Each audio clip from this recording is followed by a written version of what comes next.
Hello everyone, it's João again. I'm here at this amazing natural landmark of Singapore, Gardens by the Bay. Quite tropical weather, quite tropical forest, really gorgeous. I'd like to clarify that when we talk about these challenges, these behaviors, they should not be put up to fault of the person. The person is under a condition who actually limits the understanding of the world, makes the person more frightened, more startled, and a lot of these reactions are actually defensive reactions. So people don't do what they do because they're testing us or they're being difficult or acting silly. You know, sometimes it's easy for us to put this blame and to put this heavy on the person. Sometimes we don't do that and we put it on us, thinking that we don't have what it takes. It's not about having what it takes, it's about learning and being able to use the tools efficiently. Another cases that we've been coming across, and these can be quite upsetting, we had a lady who was shouting throughout most of the day. When I arrived, of course, there's no miracle making, you know, so we really have to take a very methodological approach to see and to assess and to prescribe the right technique to the right person, because to use random techniques can be very, very inefficient. So the first thing that we need to assess when you have a person who's showing some sign of distress is to assess for any sort of pain or biological discomfort. So if the person has pain, if the person has a toileting need, hungry, thirst, hot, cold, most of the time this is where we need to start, because otherwise we're just going to be going around and around and around, and we don't really find the trigger, but because it's internal and the person cannot express it. So we started to assess for pain and for discomfort in different parts of the body, and we found out that not only she was in pain, but also she was in pain from her right side. So whenever she turned to the right side, this would increase the distress. So we had to plan the whole care in order to, one, to provide the medication for pain reduction, and two, very importantly, because this is not enough, we have to plan the care on how we touch the person, where we touch the person, and how many times we need to turn the person to one side or the other, because the less we do, the better. So in this particular situation, what we had to do was to avoid, to our best ability, to turn the person to the right side. When we touch the person has a sensation and they have a response. So when we touch the person, we have to be very, very attentive on how we touch, where we touch, and how strong are we touching. So by rule of thumb, human beings, we tend to grab everything with the opposition of the thumb. So turns out that this is not a very good grab, because people don't like to be held like that. This feels a bit constrained, this feels a bit aggressive. So every time you need to hold someone or to assist someone, try to do it from underneath. If this is not possible, because the arm and the legs you can support rather than grab, but if it's the upper body or something like that, sometimes we can't really support from underneath, otherwise we'll be lifting the whole body. So when we have to support the person, we have to use as large surface as we can. So rather than using just the tip of the fingers or the tip of the fingers, we have to use a large surface. If we feel that this is going to be too hard on the person's body, we might have to replace our handles by something softer, like a towel or a sheet around the person, because the wider the surface of the touch, the less likelihood it is for the person to perceive pain. Because when we have to do a lot of strength on a small surface of the body, this is going to cause pain.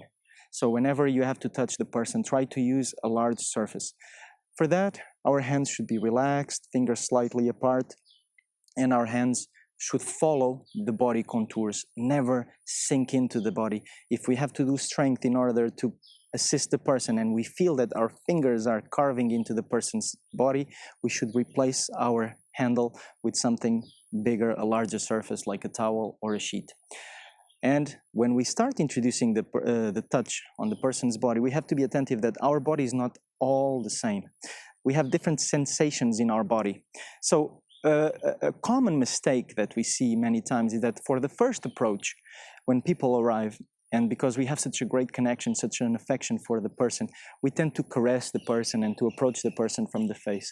Our face is very, very intimate. we don't like to be touched in the face by anyone, anytime, just like that.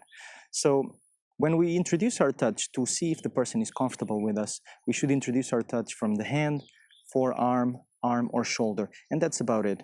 And only if the body tolerates this touch, if the person is relaxed when I touch and not startle and not tense up and not run away and doesn't react, if the person is comfortable with my touch on these parts, hands, forearms, arms, and shoulder, then I can progress to somewhere else. And leave for the last parts always the most intimate parts and the most sensitive parts, talking about face, feet, and intimate areas. If you have to touch these parts, try to leave them for the last and be progressive on the way to go there. So rather than go straight to the eye, maybe start from the back and then progress further, because otherwise this to come front, it can be with the hands can be very, very frightening. The touch is something that can take quite a while to practice, and it requires some skill and attention. So the body has different ways to perceive touch, different fibers to perceive touch, and the ones we want to activate here are the C fibers. The C fibers are activated with a slow, gentle touch. What does this mean? It means that when we touch the person, we should caress the person on about 2 to 3 centimeters per second, not a fast rub. And this is not the right fibers that we want to activate. We want the slow, gentle fibers to be activated, the C fibers. Another thing is about the pressure. A too light touch can be ticklish, can be perceived as pain even. A too heavy touch, it can be perceived as pressure and pain. So what we want is to have the relaxed arm on the person's body. So it's about the weight of our relaxed arm. This is a comforting touch, a reassuring touch. A slow touch and with the right pressure, it's actually quite comforting, quite pleasing, because it activates the C fibers, the pleasure fibers, and releases endorphin and the serotonin that's so much needed for our brain to be happy and healthy. So when we touch the person, we have to be very attentive on how do we touch, where do we touch, and in this case with this lady, this was exactly the trick. So we introduced some therapy for pain management. We reduced the turning to the right, so most of the care was performed either sitting up or turning to the left. And we paid very much attention to what we were about to do. We explained everything we were going to do because the perception was still there, even though limited. And obviously, we had to pay very much attention to our hands and fingers, not to increase the sensation of pain, because this person had already distress enough as it was. So when we approach a person who has some form of agitation, some form of symptom that we see that the person is in distress, our job is to try to figure out where this distress comes from and try to reduce it to our best ability using ideally non-pharmacological approaches and sometimes combined with pharmacological approaches.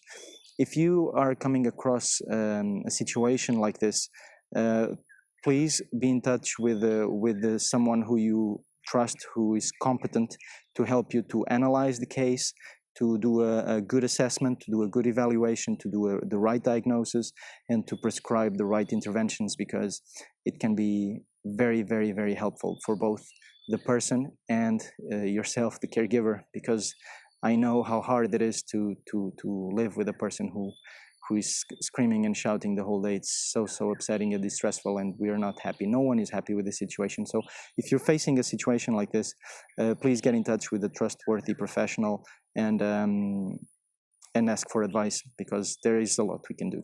Thank you.